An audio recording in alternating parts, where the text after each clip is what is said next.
चलिए दोस्तों बात करते हैं सिक्योर नए क्वेश्चन के बारे में। इस क्वेश्चन में एग्जामिनर ने कहा एक चावल व्यापारी 1872 रुपये में 26 क्विंटल चावल खरीदता है, परिवहन में 28% चावल नष्ट हो जाता है, 10% लाभ कमाने के लिए उसे किस दर पर बेचना चाहिए, ये एग्जामिनर ने मुझसे पूछा है।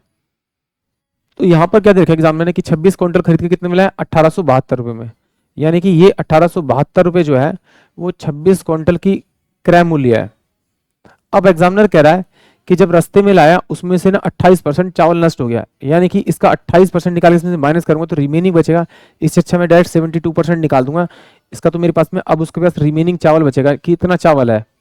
अब वो उसको बेचता है और बेचकर कहता है कि उसे 10% का प्रॉफिट चाहिए, तो टोटल इतने में खरीद के लाया था तो इस पर 10% का प्रॉफिट चाहिए से, तो इसका 10% निकाल के इसमें जोड़ूंगा। इससे अच्छा मैं 110 बटे में 100 करूंगा तो मेरे को टोटल वो सेलिंग प्राइस मिल जाएगा कि जिस कीमत पर इसे बेचेगा तो उसे 10% का लाभ होगा। बट उसके पास में क्वांटिटी कितनी है बची हुई इतनी, तो इससे डिवाइड करूंगा तो एक क्विंटल की कीमत आ जाएगी, यानी 1872 इंटू में 11 अपॉन में 10 डिवाइड बाय में कितना का 26 इंटू में 72 बाय में क्या हो जाएगा आपका 100 ये हो जाएगा। ये वाली वैल्यू जो ऊपर आ जाएगी इस वाली वैल्यू से मैं इसको काटता हूँ, यानी कि ऊपर जाके ये मेरा 10 हो जाएगा आपका,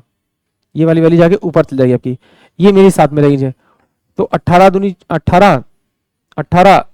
एकम 18 जीरो 18 चौक 72 और ये 18 चौक 72 4 होगा, 4 4 दूनी 8 और 4 6 24 26 घटा, यानी कि 110, यानी 110 रुपये क्विंटल अगर वो बचे हुए चावल को बेचता है तो उसे कितने परसेंट का लाभ होगा 10% का लाभ होगा, यानी कि ऑप्शन जो ए होगा वो इस क्वेश्चन के लिए करेक्ट होगा। एक बार फिर समझते हैं क्योंकि ये क्वेश्चन रिपीटेड मिलता है, ऐसे ही मिलेगा सेम टू सेम, बस खाली आपकी वैल्यू चेंज होगी या फिर आपका चावल की जगह गेहूं दे रखा होगा, गेहूं की जगह आपको कुछ और अमाउंट दे रखा होगा, कुछ और आर्टिकल दे रखा होगा। तो एग्जामिनर ने सिंपल सी बात क्या कहा कि उसने कहा 1872 रुपये में 26 क्विंटल चावल खरीद लाता है, तो अगर 26 क्विंटल चावल लाता है तो कहता है उसमें से ना 28% उसका ना खराब हो जाता है, तो 26 क्विंटल का 28% निकाल के उसमें से 28 जो रिमेनिंग 28% आएगा इसका, उसको अगर माइनस करूंगा तो मेरे 26 इंटू में 72 बाय में 100 मेरा अमाउंट आएगा। मैंने इसलिए सॉल्व नहीं किया क्योंकि मुझे लास्ट में कटिंग तो करनी है, तो मैं अपना टाइम क्यों लगाऊं यहाँ पे कटिंग करने में।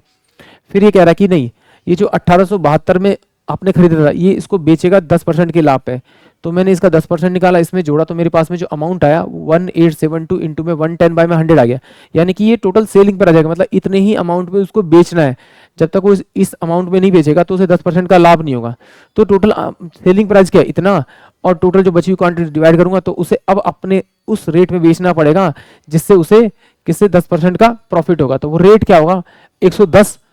रुपये प्रति क्विंटल। आई होप आप सभी क्वेश्चन समझ में आया होगा।